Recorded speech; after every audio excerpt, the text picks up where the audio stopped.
Bobby Marks, former front office member with the Brooklyn, New Jersey Nets. He's the front office insider for ESPN.com. He writes the articles, the offseason focuses for each team. What is next for Philadelphia? He breaks down every scenario heading into the offseason. The future of Jimmy Butler, Tobias Harris, JJ Redick. What is next for this team's bench? And, of course, the head coach. And Bobby Marks will be a part of ESPN's Draft Lottery coverage leading into the Western Conference Finals Game 1 tomorrow night. And he joins us now on the Boardwalk Honda hotline. Of all of your offseason eulogies, I guess, this one has to be the most in-depth. They only got 4 players signed for next year, Bobby. That's odd in itself. Well, it originally was like a short novel. I wrote it, and I think my editor might have cut 1,000 words. I think it was like 4,000 words when I first. That's usually they're about 2,000 words. But yeah, I mean, I could probably keep on writing about the Sixers. They've got a lot of, I guess, good problems. I mean, but a lot of things to figure out here. You know, we've got. With Butler and Tobias, I think if you want him back, you can have him back. But it's going to, of course, it's going to cost you. And then there's a kind of a trickle-down effect with JJ Redick and then how you build out your bench. And you've got, I think, 3 or 4 second-round picks and 1 first-round pick. And then the big question will be are you ready to give Ben Simmons that big contract? So a lot of different ways that you can go with this Sixers offseason. But, hey, Elton Brand made the 2 trades during the season to get free agents in your building before they hit the market and try to, as I say, in-house recruit them with Harris and Butler. And you did that. And now it's just a matter of as far as do they retain them? Can you first, Bobby, kind of let our listeners in on what the day after an elimination is like? What happens now for a team that is now eliminated? Well, they probably got in, early morning last night. They had their exit interviews where basically you are meeting one-on-one with the player. Sometimes some teams do it with the coach and GM together. Some teams do it separately. So you are basically it's an exit interview where you're kind of, if that player's under contract, this is what we want to see from you. This is when we want you back. Sometimes it's about a feeling out process as far as what went wrong. Then you deal with the media all day today. But this is the day after is it's the exit interview day. It's kind of your, I guess as they say, summer camp has ended. Everyone kind of goes their own ways now. All right, so let's start with some of the things that the Sixers front office is dealing with. Let's go with where you started, the future of Butler and Harris. I would assume Elton Brand is going right to those guys and saying, we would like you both back, or explaining to them how he sees this offseason going for them? Yeah, I mean, I think if the message has already not been dictated to their agent, with Jimmy and Tobias when they got him in the trade, as far as, we are not getting you for the short term, we are getting you for the big picture here. And, it's interesting. I wrote about, Butler's probably the more established player, but I think Harris probably has more of a market because of the position he plays, the stretch forward, not many of those out in the market. There's going to be a couple teams that are going to be left standing at the altar that miss out on some of these free agents. Teams like Brooklyn, possibly teams like Utah. Dallas is another team here that, although Tobias has never made an All-Star game and is probably your number 3 guy, he's going to make good money. I don't know if he makes a max number, but he's going to make, $25 to $30 million. And that's going to be a matter of as far as does Allen know what the market is going into free agency, or does he want these guys to kind of play it out? And I think if you let them play it out, you might get stuck with nobody. It's a little bit different than restricted free agency when you have the right to match. You don't.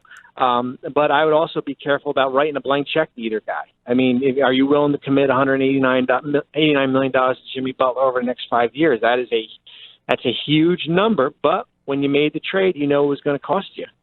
No doubt. Now, when you make a trade like that, do you make that trade with the indication ahead of time from the agent he would have interest in being back there or no interest in being, is that something that you have a good feel before you pull the trigger on those 2 level of deals?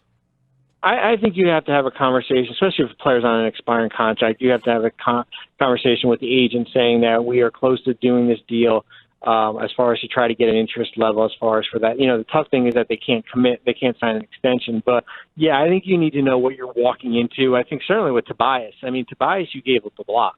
You gave up, the two ones. I know one was the Miami Landry Shamet. You gave up some seconds here. That is a lot that you will not recoup if you let him walk. And I think you have to have an understanding what the cost, the price point is for each guy is going to be before you go out and do a deal like that. I really do, because as you guys know, it's great to have $56 million in cap space, but who are you going to go out and spend it on? We went through this exercise last year. We thought that Philly was going to be in the market for LeBron or Paul George or some of these other big-name guys, and they didn't. And that's why probably Ellen was so proactive going out and getting these guys. If you have to pick one, I'm putting you on the spot, Bobby, because they each bring something different to the table. If you're Elton Brand and the rest of the crew, who do you pick up the phone first for? It's funny. If you had asked me a month ago, I would have probably said Tobias Harris. Yeah, I would say Jimmy Butler, and I know the age, and I wrote about it. I think he's going to turn 30, and the minutes are up there. And would I go all 5 years? I'd like not to, but God, I know what I'm going to get every night with Jimmy Butler. I know he struggled in Game 7, but that guy comes to play. Yeah. You know what you're going to get, and yeah, he's probably a pain in the butt for sometimes, but the players like him. You see him sitting up there with Joel. He's got the respect of that locker room there. And he is, he's a big, you can put him in a big moment here. So if you're asking me to pick one or two, I'm picking Jimmy Butler. I would not have said that probably a month or two ago, though. I think a lot of people feel the same exact way. Once the playoffs began, insert Jimmy, playoff Jimmy, and a lot has changed, and decisions have become a lot more challenging now for this front office group. Look at JJ Redick, once again, free agent. I think he's a huge piece to this puzzle and makes this team somewhat complete. If you're the front office, how important is re-signing him? What type of money and contract do you think he's looking for? Everything that surrounds him. Well, you gave him kind of a little bit of a bloated number the first year and then the second year, so it's like 2 years. 30 million plus. Now you've got his early bird rights. You don't have restrictions as far as how much you can pay him.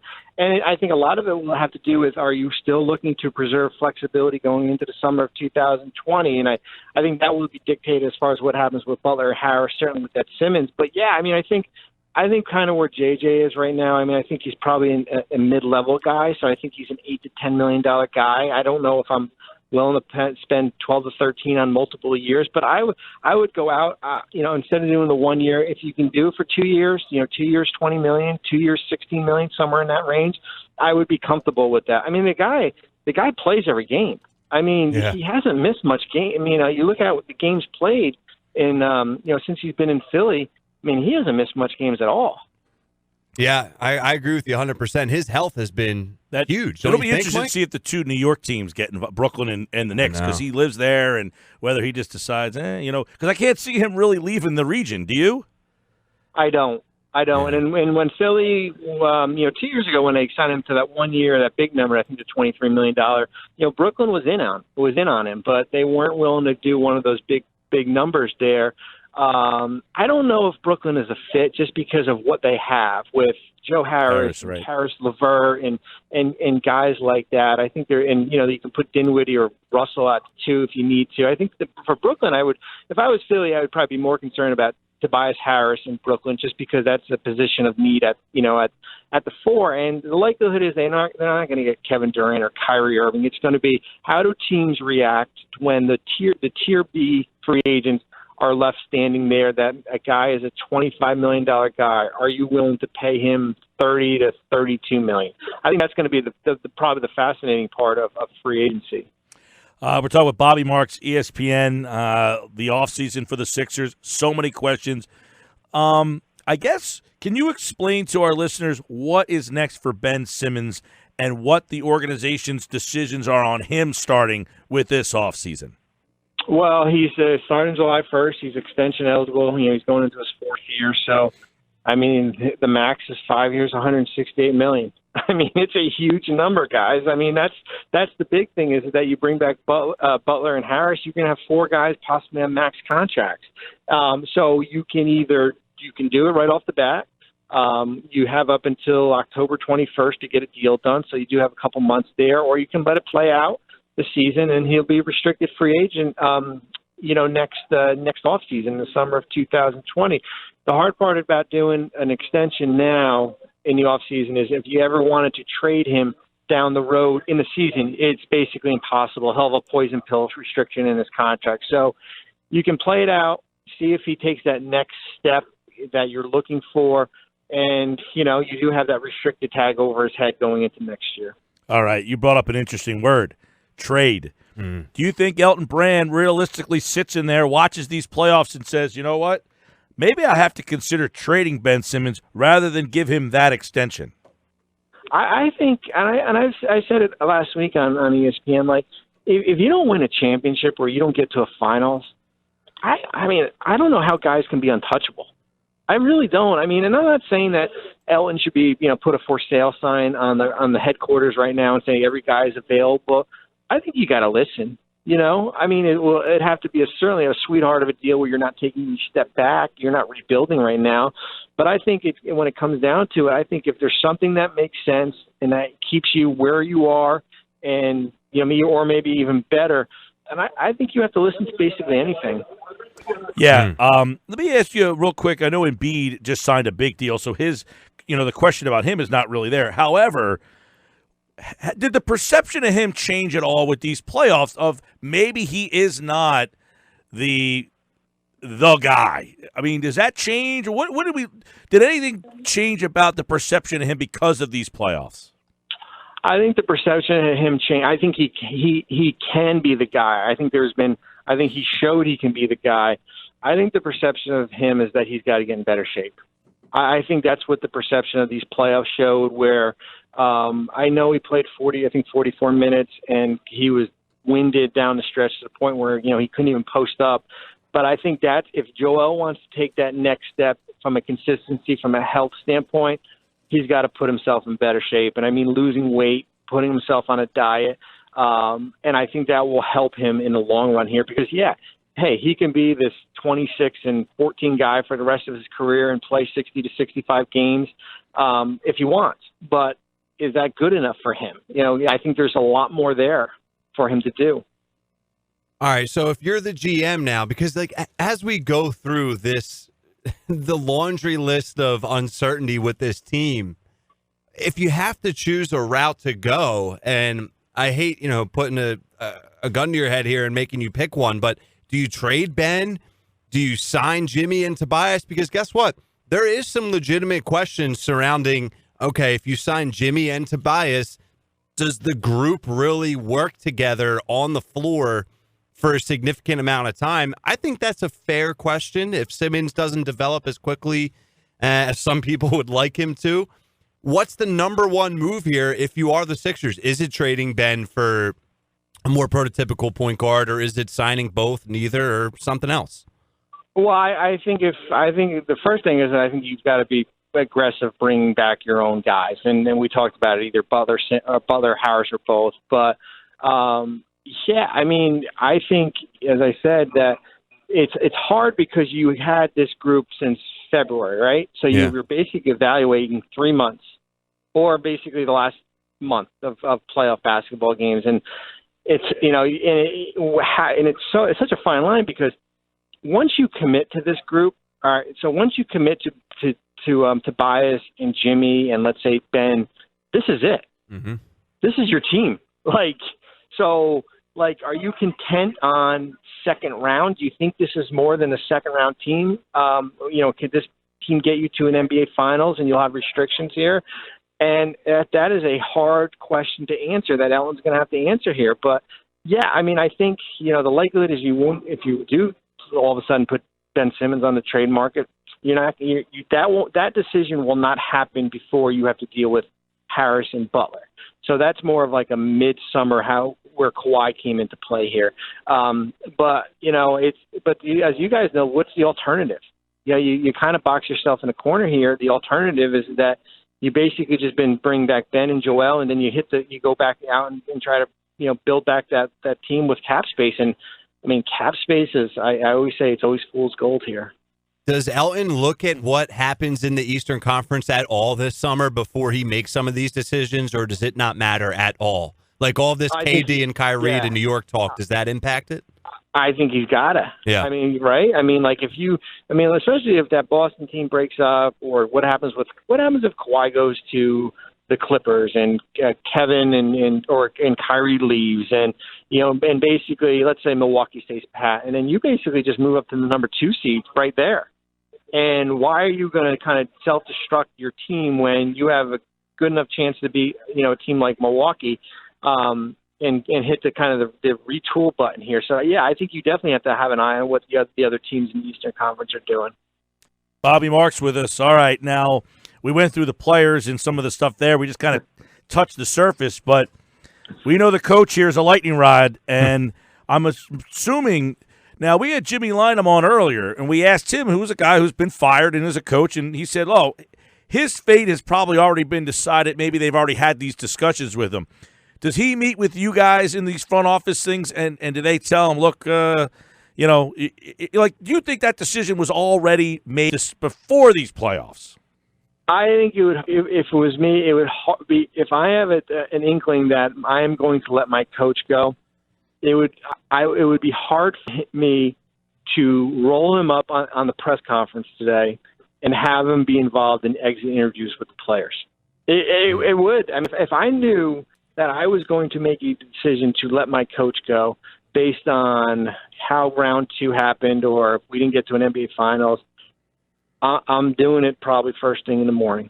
I'm not letting this thing linger and kind of go from there. So does that mean that Brett's going to be back? I don't know. I don't know what the thinking of ownership is. I know what the comments have been. We've seen what the comments have been as far as, basically getting to round 2 is not good enough. But does that change a little bit based on the bounce of a ball on a miraculous shot and at the end of Game 7? I don't know that, but well, let's stop right there for a second, because you've been a guy who's been in these kind of how fickle can these ownership groups be? Like, if we don't win this game tonight, there's going to be major change. Like, is it that crazy sometimes, or is it, hey, if we get to 7 games and we fight hard? I think most NBA people that we talked to thought the Raptors were a better team. So to get to 7 games, did that say, hey, that was impressive enough, he's okay? I mean, how irrational can these decisions be? Well, when we let PJ go, Carlissimo, in 2013, he was the interim. He took over for Avery, and we had lost to Chicago in the first round in 7 games. I mean, we knew even getting out of that round that PJ was not going to be back. So basically, getting to a round, we knew going into the playoffs basically that whatever he did was not going to save his job unless he got us to an NBA Finals here. So yeah, I mean, I think these guys they're all hedge fund guys down there. You can't operate your Sixers team like a hedge fund where these guys are pawns and you're moving pieces around. Because my other question is, who's out there? Can you put a list of coaches as far as who is out there that you're not going to hire probably a young assistant to kind of fill in, because this team is ready to win right now. And if there was a guy in waiting that you knew, then yeah, maybe you can do that. But I just have a hard time that they're gonna let Brett go. Right. So the signs that you're seeing today, the fact that he's out there and that nothing has happened almost immediately would suggest. Although, I'm interested in. Here's a guy, Bobby, who they thought enough of to make him the vice president of basketball operations. So it tells me that they respect the heck out of this guy. To just get rid of him based on the team going 7 games seems a little odd to me. That's why those comments this weekend were a little odd to me. The only thing that I would have that kind of raised a little bit of a red flag, but nobody refuted it, right? I didn't see Ellen or anybody from the Sixers come out and say hey, he's our coach going forward no matter what happens. Yeah. I mean, nobody refuted it. Basically, the story sat there.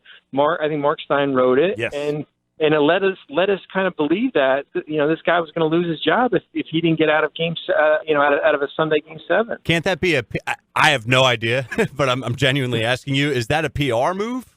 Is that let's let this die down? We don't want to respond. Recently, there was a piece from Chris Sheridan, that the Sixers went after the guy publicly. So how many times could you do that? Well, that's right, and that's why as far as nobody, that's why I believe he'll be back, but to the point where nobody refuted it. Kind of, I'm not ready to sign off on it right now. Gotcha. Let me ask you then, if you're watching the game yesterday, in your opinion, the Sixers lost that game. Why? Oh, the 3 possessions down the stretch. And who do you attribute those? This is where it gets. Who do you attribute? Well, because some people say that's the coach's fault, and other people will say, no, he called a play. They just didn't execute it very well. Well, I think a lot of it had to do with there were 3 possessions in a row. All down to I think 2 or 3 on the shot clock. I think a couple of air balls there, and you got Joel playing on the top of the key. Put his big butt down below and post up. He's supposed to be so dominant that put him down there, and that kind of spreads the floor here. So I don't know what Brett was running, but yeah, that would be my issue as far as where the game got lost. As far as there was those 3 possessions down the stretch there, where I think he had 2 shot clock violations, and I think he had turnover off that. Yeah, it was ugly. Those 3 possessions were very ugly. I'll tell you what, Bobby. I told Ryan beforehand. When Jimmy got the bucket with 4 seconds left, I looked at my girlfriend and said, they ain't winning this game. Too much time. Too much time, because that Kawhi, he's a killer, man. Well, and the thing is what the amazing thing was that he was not a closer in San Antonio. I don't remember Kawhi Leonard being a closer in San Antonio, and I think it's just because of the role he's in now. Yep. That they basically made him into an assassin. He's in every role. He wasn't an assassin. He was a great player, but he wasn't an assassin. Watching that game yesterday with 39, it was like the Allen Iverson Sixers. It was just let him do whatever he wants, and all the other guys just play your role. Did this series put him on the map? Even more so? Well, it's funny. You forget about how good guys are. When guys are out a year, you just forget how. This guy was great point beforehand. He was, but now he's in a game 7. We kind of lose sight of San Antonio sometimes, and especially when you have Duncan and Ginobili and Parker, where basically last night was they playing hot potato with the ball, and he was kind of like the last guy standing with 3 or 4 seconds on the shot clock. Bobby, so would you say that the Sixers offseason is the most interesting one to watch from your vantage point? Yeah, because I think. You could talk about the Clippers certainly, but we're just talking about cap space. I think basically because you have so many internal decisions there with your own free agents, certainly with the coach, as we talked about with the draft. The draft's going to be you've got a bunch of draft picks again. But yeah, I would say Philly, Boston, but I would say Philly probably is right up there. This all season's very interesting. Before we let you run, Bobby, Frank Vogel, local guy to us, right up the road. Hired by the Lakers. What do you think of that situation? Well, the interesting thing is, who's his number 2 guy, right? we're making, basically it was kind of like a partnership that he gets the job and then kind of Jason Kidd slides in as the number 2. I think, throw away what happened in Orlando. I think Frank's a heck of a coach. Those Indiana teams were good, and they defended. He had a good roster there. I think it's, for me, it's like what roster are you coaching? The one you interviewed for, the one that you're going to get in mid-July? That's going to be the big thing because that team could be certainly looking a lot differently here. But I think he'll do a good job. I just don't know what the personnel is going to be. That'll be interesting. See what happens with LeBron. We've already, LeBron could be a factor there. This offseason should be very fun. Bobby Marks will be part of ESPN's coverage of the lottery, the Western Conference Finals, and, of course, all of his offseason coverage at ESPN.com. Bobby, always a pleasure. Thank you so much. Thanks, guys. All right. Bobby Marks, like all guests, appeared via the Boardwalk Honda hotline.